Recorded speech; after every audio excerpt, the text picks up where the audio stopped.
Assalamualaikum warahmatullahi wabarakatuh.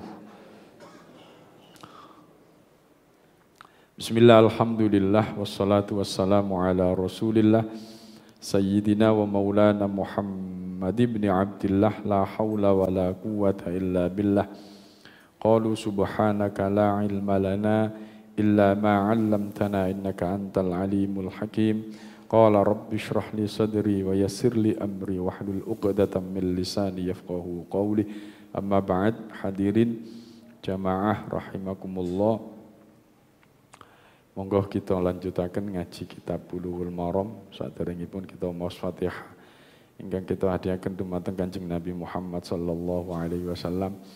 Nomor kali kita hadiahaken dumateng musannif kitab ini, pengarang kitab ini, Syekh Ibnu Hajar Al-Asqalani, yang ketiga untuk hajat kita semuanya.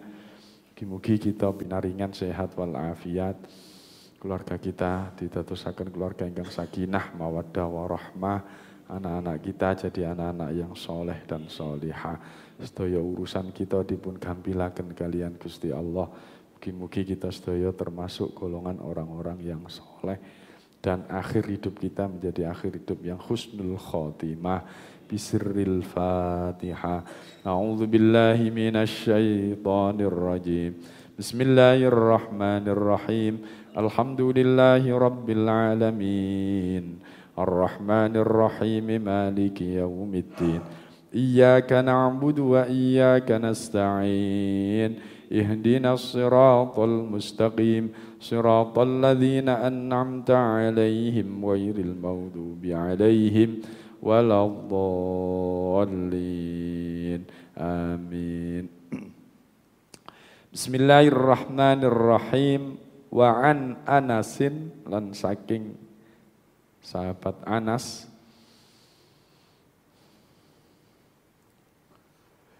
qala Rasulullah sallallahu alaihi wasallam, Nabi matur, Nabi ngendika, al-busaqu utawi itu fil masjidi ing dalem masjid iku khati'atun, kesalahan. Wa kaffaratuhu utawi dendone ngidu nang ngene masjid iku yaitu dafnuha, menguburkannya, nguruk itu mau. Muttafaqun alaih, diriwayatkan kalian Bukhari Muslim. Al-busaqu fil masjidi, ngidu di dalam masjid, meludah di dalam masjid, itu adalah sebuah kesalahan. Wa kaffaratuha, sedangkan tebusan orang yang ngidu di dalam masjid itu adalah dafnuha, nguruk. Napa niki? Napa nguruk niki? Nutup atau mendem ya. Beberapa waktu yang lalu kita sempat membahas tentang ketika sholat tidak boleh membuang dari mulut itu ke depan ataupun ke kanan. Yang bolehnya hanya di mana? Di sisi kiri, di bawah kaki. Ya. Loh, masih boleh gitu Pak di dalam masjid. Nah, yang dimaksud di sini ini adalah ngidu koyo riak ngoten niku lho ya, buang riak, buang ngidu. Nek napa niki ngelepeh nih nanggone pada waktu sholat itu kan mboten itu temenan, tapi napa ngelepeh makanan-makanan kecil itu boleh di sebelah kiri. Tapi kalau ngidu di masjid itu adalah sebuah kesalahan. Dan penggantinya adalah dengan nguruk ngidu niku wau itu. Diceritakan Abu Dzar Al-Ghifar itu pernah beliau membuang air ludahnya di masjid, tapi beliau lupa tidak memendamnya. Akhirnya malam hari beliau membawa lilin itu menutupi idune niku wau. Lah nek itu biasa ngoten aman-aman saja. Nek sing mboten biasa niku napa? Ngidu sing ijo niku napa jenenge? Riak nih. Riak. Riak niku kan sing barai wong gila kan niku riak. Wis ijo ya.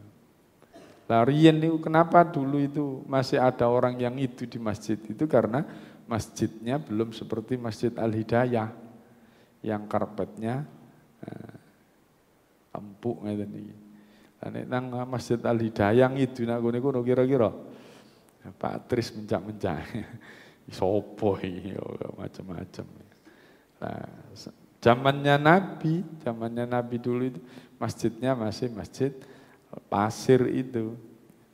Ngidu kadang-kadang gak ketok. Tapi kok sampai ketok iduan niku mau ya pastine sing dimaksud ngidu di sini adalah ya iku mau ngidu sing ono riyake sing ketok ijo. Nah, itu adalah sebuah kesalahan.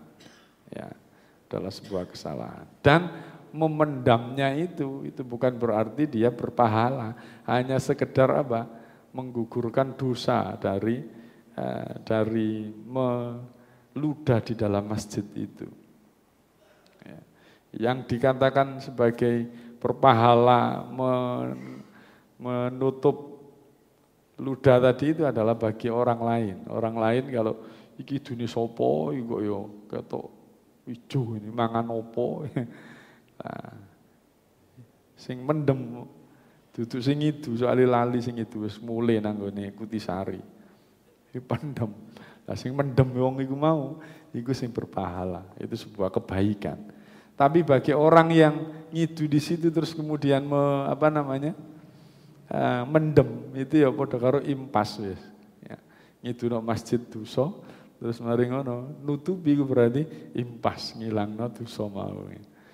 Nah, itu yang dimaksud di situ adalah ngidu sing iku mau barai jijik.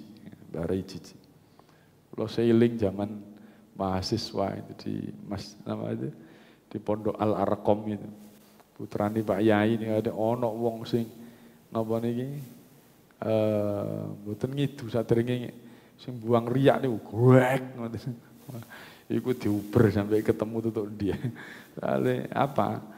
Ada perasaan gila ana wong sing niku wae. Itu kan sampai ijo. Wa anhu dan diceritakan oleh Anas. Qala dawuh sapa Rasulullah sallallahu alaihi wasallam, la taqumus saatu. La taqumu ora bakal jumeneng apa as-saatu kiamat. Hatta yatabaha hingga sumbung-sumbungan sapa annasu menungso fil masjid ing dalem bangun masjid. Akhrajahu ngetokake hu ing hadis sapa al khamsatu imam sing 5 illa Tirmidzi kecuali Imam Tirmidzi wa sahahahu lan milang-milang sahih sapa Ibnu Huzaimah.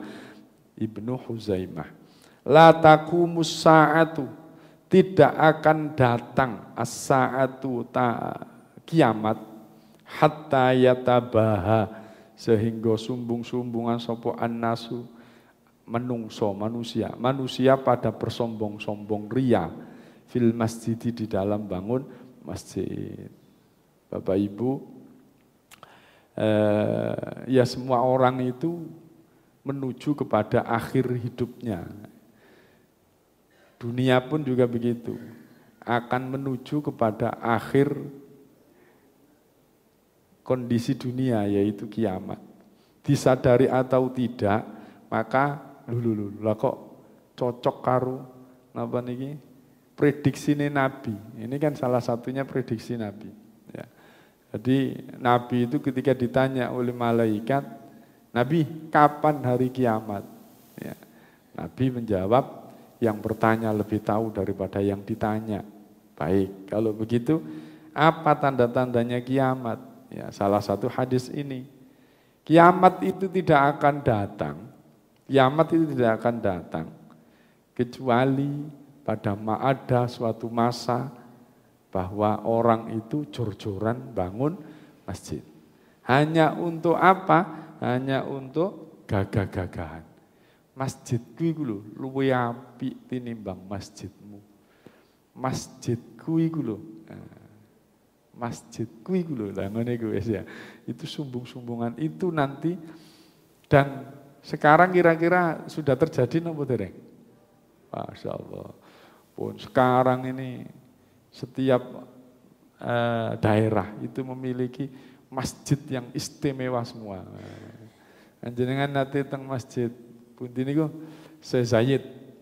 Oh, jos nek dereng monggo berangkat. Josnya bagus masjidnya. Panjenengan nanti teng masjid pundi niki Blitar. Oh, Blitar nggih sae. Kula nembe mawon teng Blitar. Allahu Akbar. Diceritakan tenggune depan Ka'bah, napa mihrabnya itu ada kiswah kain Ka'bah yang diiris ditaruh situ. Saya tanya-tanya, ternyata itu masjid pribadi. Masjid pribadi, luar biasa. Yang memiliki adalah Pak Haryanto, pemilik napa? SPBU, ya, bos SPBU. Bagus. Minyak wangi ini minyak wangi Madinah. Wah, luar biasa. Kalau di Gresik, ngertos Gresik, enten masjid napa? Supe kula namine, Mutohar. Prof. Benar? Nggih, wis nikulah namine. Termasuk Prof Ali itu sering mengisi di situ. Luar biasa, bagus. Saya tanya itu pembersihan di ininya di WC-nya itu luar biasa. Enggak pernah ini enggak pernah basah WC itu. Ada orang keluar dari situ dibersihkan, ada orang keluar situ bersihkan. Kering begitu. Kering sekali. Lah, nanti kalau nggih tanglet napa niki napa mik niki, ceklane mik niki. Jadi pernah kok kurang sip ngono ya suarane ya. Nah, yang punya masjidnya ada cerita begitu. Yang punya masjid itu tanya, "Iku mike penyanyi itu kok enak ngono kok. Suarane dadi kinclong ngono ya. Kenapa ini?" Ya karena mic-nya berapa itu kalau beli itu? Mahal itu, 34 juta, langsung dituku ya. Saking sugihne wong. Nah, hadirin jamaah rahimakumullah, apakah tidak boleh begitu? Ya boleh saja, itu ekspresi orang pingin kecintaannya kepada agama, pingin kecintaannya kepada Islam, tidak apa-apa juga, apalagi itu adalah pribadi. Yang tidak boleh itu adalah apa? Itu menjadi dasar jadi sombong-sombongan. Jadi sombong-sombongan. Padahal tujuan utama dibangunnya masjid itu adalah untuk apa? Untuk sebuah ketakwaan. Masjid elek yo jadi gak baik juga. Apalagi sekarang yang sudah zaman modern, masjid itu zaman ngene kok yo sik masjid koyo ngene, yang ngisin-ngisini Islam juga. Ya. Jadi kita harus tahu yang dimaksud ini. Ya. Yang dimaksud hadis ini, kiamat tidak akan datang kecuali orang berbangga-bangga terhadap masjidnya. Artinya orientasi membangun masjid itu bukan untuk kesejahteraan orang yang duduk di masjid, tetapi hanya untuk kayak bangga-banggaan. Itu yang tidak boleh, Tapi kalau memang menghias masjid untuk agar orang itu lebih serak masuk di masjid, tidak apa-apa. Dikai AC, ben tenang, ngaji ini ben seneng. Enak nok masjid Pak, iktikaf, padahal seneng nok masjid gara-gara AC ini. No omah kepanasan, kipasnya gak urip, no di rumah masjid adem. Apa elek? Ya apik ae. Apik tinimbang no omah sampeyan ngelamun, lebih baik di masjid ya. Itu fasilitas-fasilitas seperti itu tidak masalah. Ya. Dulu ini ada di dalam surat At-Taubah kalau tidak salah ayat 108 itu tentang Masjid Diror, ya, Masjid Diror di Madinah gitu. Ya. Sehingga disebutkan di surat At-Taubah ayat 108 itu la masjidun ussisa 'ala taqwa. Ya itu. Bahwa Nabi itu dibangunkan masjid oleh orang-orang munafik. Terus kemudian Nabi disuruh sholat di sana. Kemudian Nabi dijawab oleh ayat Al-Quran, lebih baik kamu sholatnya di Masjid Quba yang dibangun atas dasar ketakwaan. Sedangkan masjid yang diminta oleh orang-orang yang mengajak kamu sholat di sana itu adalah masjid diror, masjid tipuan, ya. Yang dibangun tidak untuk menuju kepada ketakwaan, tetapi dibangun untuk sebuah tujuan-tujuan yang tidak baik. Nah, intinya kalau dihubungkan dengan ini, apapun yang dilakukan dalam hal pengembangan masjid, yang terpenting adalah niat utama untuk kepada ketakwaan, sah-sah saja. Tapi kalau diniati untuk yang lainnya, untuk kebanggaan, untuk dan lain sebagainya, wah ini sudah menyalahi tujuan utama dibangunnya masjid. Di Pandaan, enten masjid napa? Masjid? Wah, mboten enten malih napa? Masjid Merah. Pun ate mriko. Nah, kula cuma nengok di dalan tok. Di sejare di Masjid Merah iku. Dadakno gak masuk Masjid Merah, masuk nang gone pabrik panci. Ibu-ibu saiki sak dalan mari nang Masjid Merah, nang pabrik panci. Ibu-ibu sana. Pabrik panci. Kalau Masjid Al-Hidayah ini sudah sip sekali, ya. Wa an Ibnu Abbas radhiyallahu anhuma, diceritakan saking Ibnu Abbas, qala Rasulullah sallallahu alaihi wasallam, Nabi bersabda, ma umirtu li tasyyidil masjid. Saya tidak pernah diperintah untuk meninggikan masjid. Akhrajahu Abu Dawud wa sahhahahu Ibnu Hibban.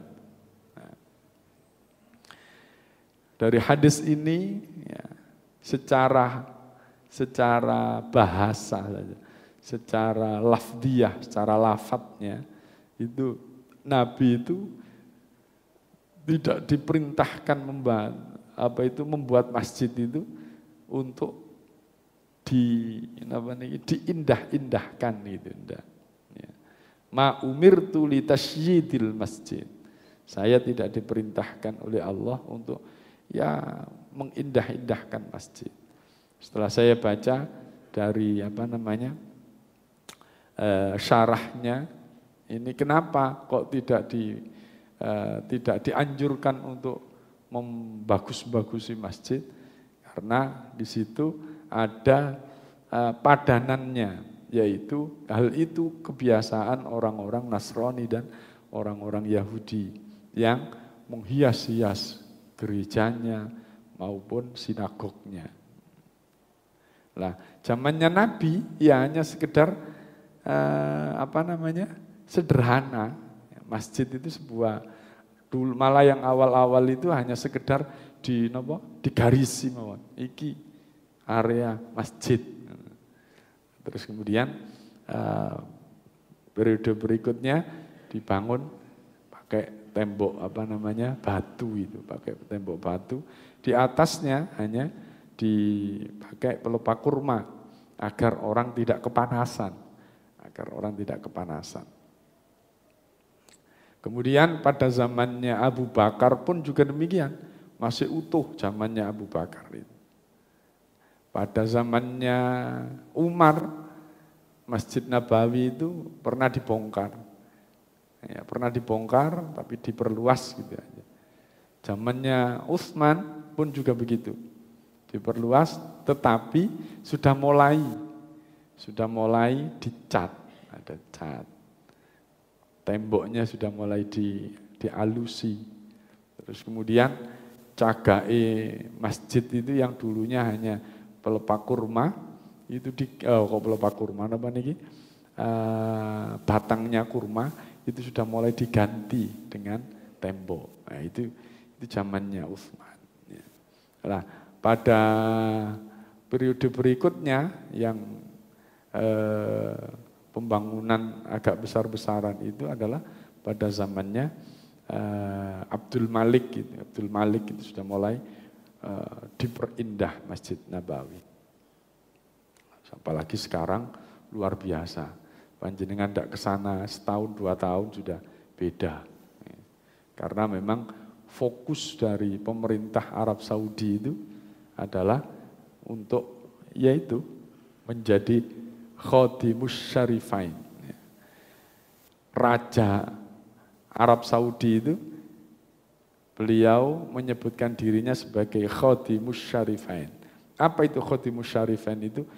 Ya ini pembantunya 2 masjid yang mulia itu. Hanya fokusnya untuk melayani tamu-tamu Allah untuk kedua masjid itu. Sehingga apa? Ya, dengan kekayaan sedemikian rupa, untuk apa lagi ya? Untuk menghiasi masjid itu.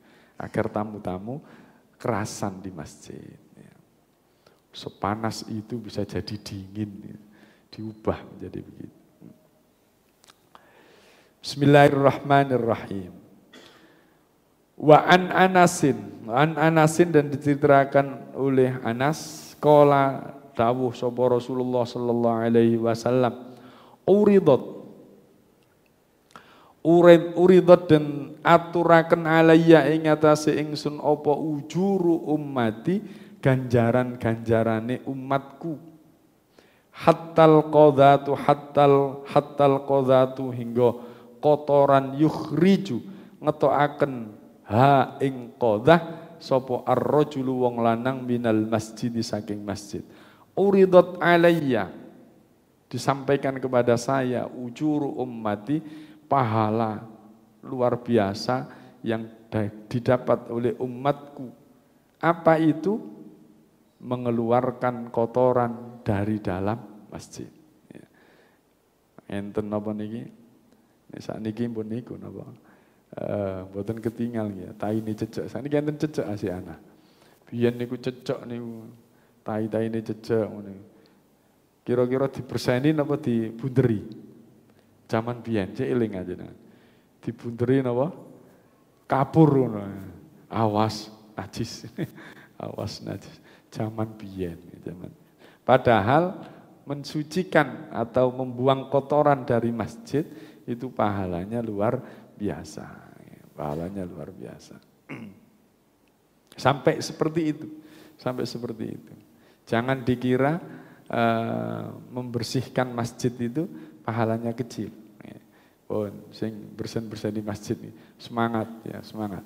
Walaupun napa niki berat, tapi panjenengan membersihkan masjid dari debu-debu masjid. Terus napa niki nyedoti napa niki karpet yang bikin orang itu apa? Kerasan di masjid, itu pahalanya luar biasa. Pahalanya besar. Mungkin panjenengan oleh cipratane orang-orang yang iktikaf di masjid. Cipratane orang-orang yang sholat di masjid. Pahalanya orang yang sholat di masjid. Oleh karenanya hadirin, ayo punya kepedulian. Kira-kira ini gak pantas masjid kok yo kotor. Ayo diberseni dewi. Ayo punya inisiatif memperbaiki masjid. Karena apa? Karena besarnya pahala. Wa an Abi Qatadah, terakhir dari Abi Qatadah. Qala dawu sapa Rasulullah sallallahu alaihi wasallam. Idza dakhala tatkalane manjing, tatkalane mlebu sapa ahadukum salah siji sira kabeh al masjid ing masjid, fala yajlis mongko aja lungguh sapa ahad hatta yusolliya hingga salat sapa ahad rakaataini ing salat 2 rakaat alias tahiyatul masjid. Idza dakhala ahadukum, ketika salah satu di antara kalian masuk al masjidah ke masjid, fala yajlis, jangan duduk di masjid, hatta yusalli rakaataini, sehingga salat dulu 2 rakaat. Ya. Disunnahkan sebelum duduk di masjid lebih baik salat dulu tahiyatul masjid. Nah, ini hukumnya sunnah kita salat tahiyatul masjid.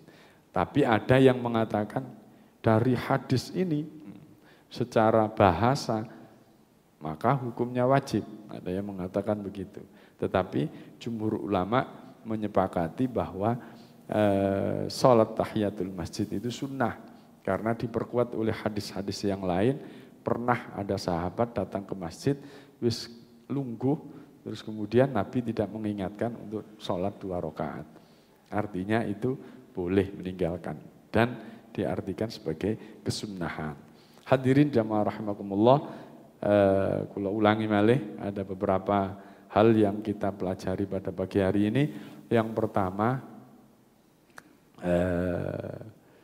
adalah sebuah dosa, adalah sebuah kesalahan kalau kita ini membuang ingus, membuang ludah di dalam masjid.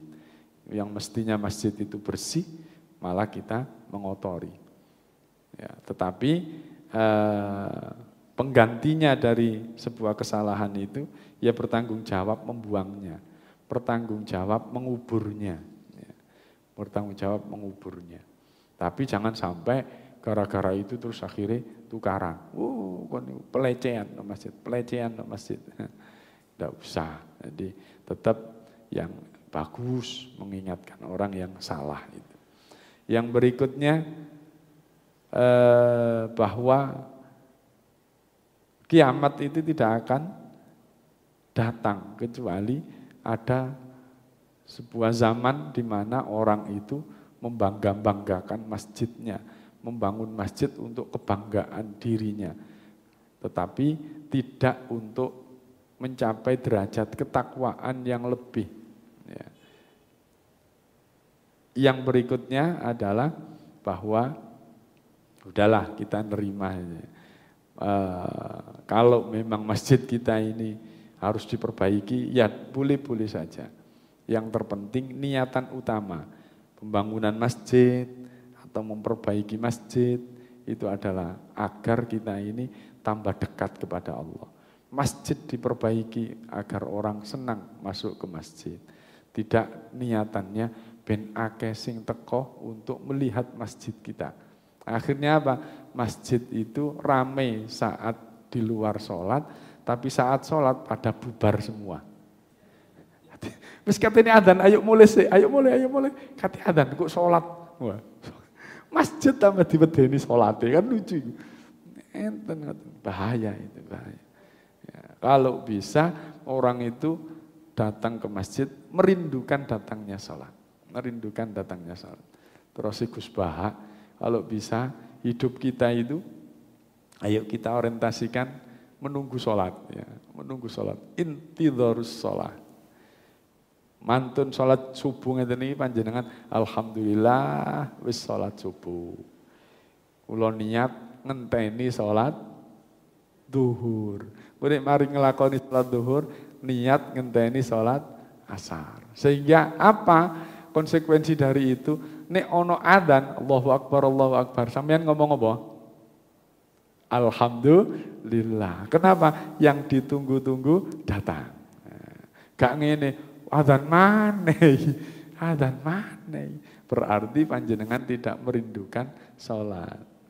Lah, dengan begitu itu harapannya apa? Intidharus sholah, orang yang menunggu sholat, itu selama dia menunggu, itu seperti pahalanya sholat.